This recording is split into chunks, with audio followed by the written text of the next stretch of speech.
Councillor Simpson. It's carried. Right. Sorry, moving on to item 8, which is to agree the base set of information used to prepare the consultation material. And I'll welcome Kylie, Michael, Ross to the table. Maybe not Michael, Ms. Kylie and Ross. Excellent. Over to you, Kylie. Thank you. Thank you, Madam Chair. Kia ora i te whānau. The consultation material report details the annual budget process to date and what is required between now and adopting the final annual budget in June next year. Can you speak closer, please? The recommendations in my report cover 3 areas needed in order for staff to produce a consultation document and supporting information. These products, along with the feedback form, will be presented to Governing Body at the workshop on the 5th of February, ahead of the meeting on the 12th, seeking formal adoption. The Governing Body will be asked at this meeting to agree the consultation and engagement approach. Public consultation will then run from the 21st of February through to the 22nd of March. We will present the feedback to you from the consultation in late April, and this will include feedback received on the Tupuna Maunga Draft Operational Plan. Over the course of May, there are workshops to discuss budget options and implications, and local boards will come in to provide input on regional issues. You'll be asked to make decisions in late May, which will allow staff to produce the final documents, and adoption for the annual budget 2021 is scheduled for the 23rd of June. Kia ora.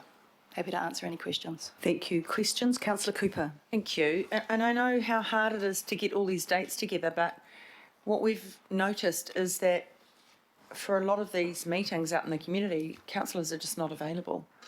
And this is the governing body putting out its annual plan, and we can't be there to answer the questions. And personally, I feel as someone who's representing my community, I owe it to them to answer the questions and to explain. And it shouldn't be left to local board members. It's not their, that's not their role. They have their local consultation, but over and over again, we just keep looking at these workshops. Sorry? I was to say, do you mind if I answer that question? Because I am... But it's a constant disappointment, yes, Madam Chair, that it's local boards that have it's worked around that, not around our availability. So we're going to change that, Councillor, and I know by legislation that is the way the legislation is written, but I too am very wary and very cautious about the information process led by people who aren't the decision makers. So a memo is going to local board services, and actually there will be quite a strong dialogue between local board services and the councillors to make sure that they are available within that time frame within their community. Not everyone will engage the same way. Not every community, there are 13 wards within Auckland, not every ward will have the same engagement, but they will be set up when councillors are available. Can I just ask another question? So will you address the issue that some of these consultations are actually in local board meetings and chaired by the local board chair, which to me is very inappropriate? I don't know that that's going to be the case this time. Thank you. Councillor Walker? A related consultation matter that I've raised is around the council-controlled organisation review. And my understanding is that engagement around that is going to run in parallel with the annual plan. As I pointed out when I spoke to this at, I think, a workshop or may have been a CCO meeting, I'm not sure, I would suggest that people, many of them interested in engaging in the CCO review, are going to be interested in engaging with the council at a regional level rather than local boards. And local boards may not be so familiar with the CCO review.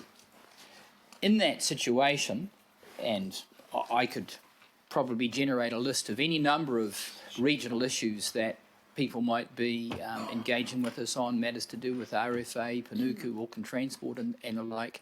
How are we going to accommodate that?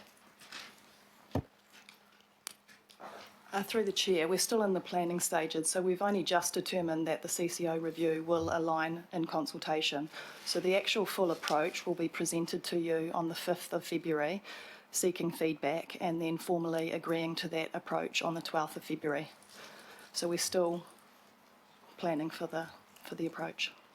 I understand that. I guess my concern is that I'm being asked to vote for an item which is specifying times for public consultation, and it may not be adequate enough in terms of the duration of time, 21st of February through to 22nd of March, to accommodate the CCO review engagement. So the CCO review consultation is just pre-engagement, and then that will flow into the LTP where there will be full engagement during that process. Councillor Newman. Thank you, Chair. I'm not going to foreshadow that we have a vote. Well, certainly I'm not going to foreshadow an amendment to have formal hearings, because I want to give the officers the benefit of a go at how we're going to go through what is a fairly procedural, from what I can gather, annual plan consultation process this year. But what I did want to ask is the that contentious old chestnut of the key stakeholders meeting. Are we having the key stakeholders in again this year? And if we are having the key stakeholders, who's on the list to be a key stakeholder and who's off? Yes, we do plan to have a regional stakeholder event, and as usual we will share the draft list of people that we would invite, and you're invited to add to it through the chair. What is the criteria for somebody to become a key stakeholder? Generally it is people that represent groups of people that have regional views. So not local interests. I've got many local constituents who've got strong regional views. Can I add them to the list? Why wouldn't you have them in your ward? Because they would probably like to have a conversation which is widely held with all of the people who are going to have a vote on these matters. Well, let's just get the regional list, get councillor input into that, and we can go from there. That might be the best way. All right? Councillor Henderson. Thank you, Madam Chair. I was just going to offer to move this, if you'd have me. And thank you for the undertaking around the local board services communication. I think that's a really good step. Yes, I've just added I'm happy for you to move, I'm happy for me to second. I've added a B, Councillor Cooper, just to make it in black and white, that it's resolved fully by everybody around the table, even though I'm doing Perfect. a memo anyway. Yeah, great. All right. Councillor Henderson will move and I will second. Councillor Fletcher. Oh, thank you. Councillor Newman has actually in part asked the question that I had, and that is really over the capacity for regional stakeholder events. And I'm just assuming on the basis that as the numbers of those groups be identified, that there will be a corresponding availability of time for us to be able to hear them. So I think that was implicit in the answer that you gave, Councillor Newman. The second thing is, to what level of detail will the summary of the Maunga Authority operational plan be available for consultation? Kylie? So there's two levels of information. There's a small paragraph in the consultation document, and then more information in the supporting information. So you'll see this on the 5th of February. I just signal that of an area of interest that I'd like to see the copy of that before it's finalised. Thank you. And we will, you will. Councillor Walker. I'm assuming this is the appropriate time to raise it. So this is about the consultation material. Something went wrong. Please try again. And that's not me, by the way. Other people Is that may you be going wrong, Councillor Darby? Other people may be wrong, but I think I'm on the money. But there we are. So just in terms of consultation, quite clearly, a big issue that we're consulting on is around waste. And if I jump to the rates and fees issue, there's no question that we're having to stump a considerable amount of money to effectively subsidise recycling. And the reason for that is we've got the problems in Japan and Vietnam and Indonesia and all the places that take our waste, and they don't want to take it because a lot of it ends up as waste and can't be recycled. And further to that, you know, The Guardian has produced a good article that demonstrates that plastic recycling is essentially a sham, because you just get one trip out of it at best and you're not actually doing much.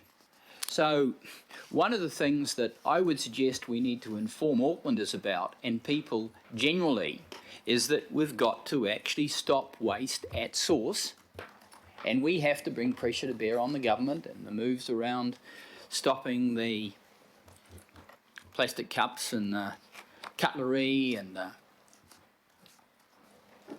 other plastics that absolutely can't be recycled need to be extended.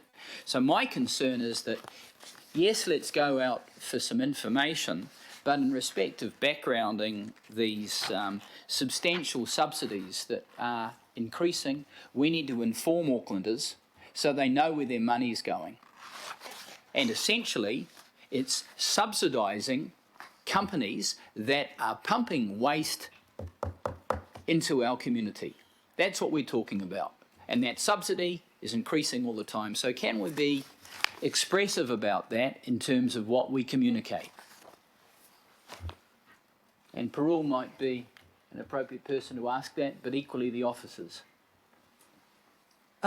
Look, apologies. Kylie's just gone to look something up. I've just been reminded, and I realised why we didn't have B in the recommendations in the first place, and that is we have already passed a recommendation that actually doesn't ask us to be consulted. It actually insists that we have the say before it's finished. So it's a stronger resolution that's actually there.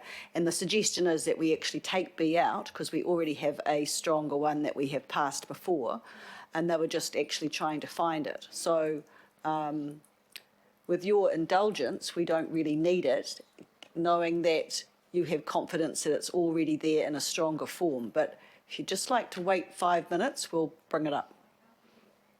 We can leave it there, but we actually have a stronger recommendation that just doesn't ask for us to be consulted, but actually asks for us to give approval. All right? So might be a good time just to have a 5-minute break.